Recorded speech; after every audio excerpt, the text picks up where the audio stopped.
It's important that all of you are here and that you keep the pressure on.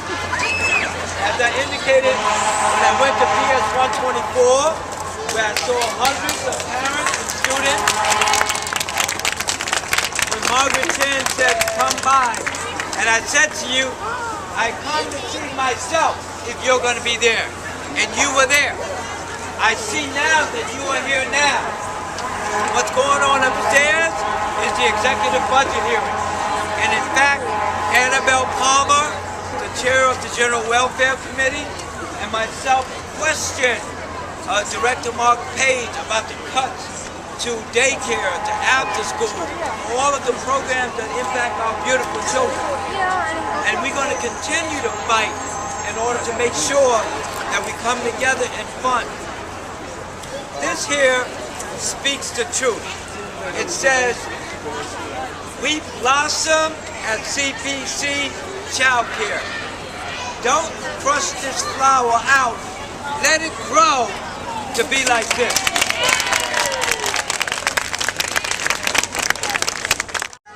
And a representative from Councilmember Lappin's office is here, and our Senator Squadron has a representative. Mary's here. Speaker Silver has a representative here. I know our Congresswoman Nydia Velasquez has a representative here because they're in Washington and they're in Albany fighting for us. But they are here to support us, to make sure that we stop the cuts to the daycare and after-school program, and we are going to save every single one of the seats in our state.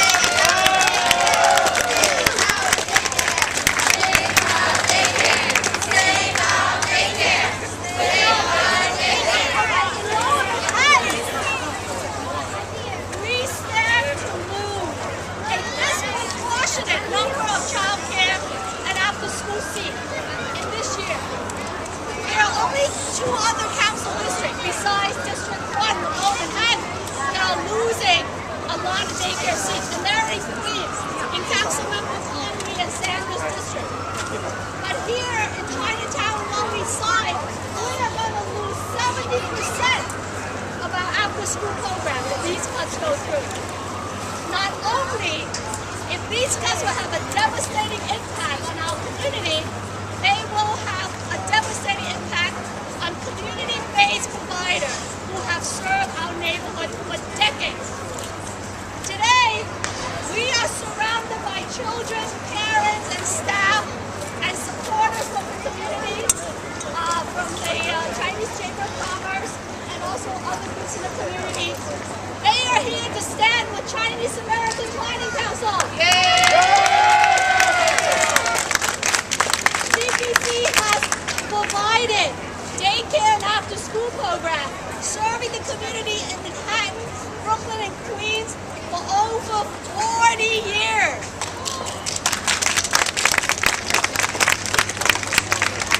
But this year, all the daycare programs that CPC runs will be closed. And most of the after-school programs, like the one at PS2, PS 124, and PS 20 in Queens, are going to be closed because of our mayor's budget cut to daycare and after-school. This is unacceptable. Bloomberg wants to close 30 after-school programs and get rid of 486, almost 500 child care slots in Lower East Side Chinatown. Right now, guess how many kids are on CPC waiting lists for these programs? Over 800 kids are waiting for a seat, and they will never have that chance. I'm glad to stand here with my colleagues, Councilmember Chen, Mendez, and all the advocates. It's unfortunate that we have to do this and do this dance every single year. The mayor is supposed to be the education mayor, but we all know he's been the anti-education mayor. Everything he does tells us that he does not care about the young people in this city. If you look at a budget, if you look at your own budget at home, wherever you put most of your money shows us where your priorities are. Most of your priorities have to do with housing. Most of your priorities have to do with where your kids are going to go.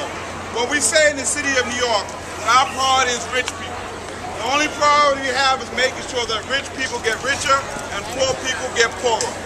Young people are not our priority. The mayor has set up a sort of Head Start program to jail. He set up a Head Start program to poverty. These are the things that happen if we don't have child care for our kids. All sciences and all research shows that the most important years are 1 to 4, 1 to 6 in a child's life. The city should be providing the necessary tools so that a child's life starts off on the best possible basis that can happen. I, for one, cannot vote for a budget that does not substantially restore youth and daycare services in this budget. To make sure that daycare programs and after-school programs are fully restored in the upcoming budget. Asian Americans are the fastest growing group in New York City. We're over 1 million strong.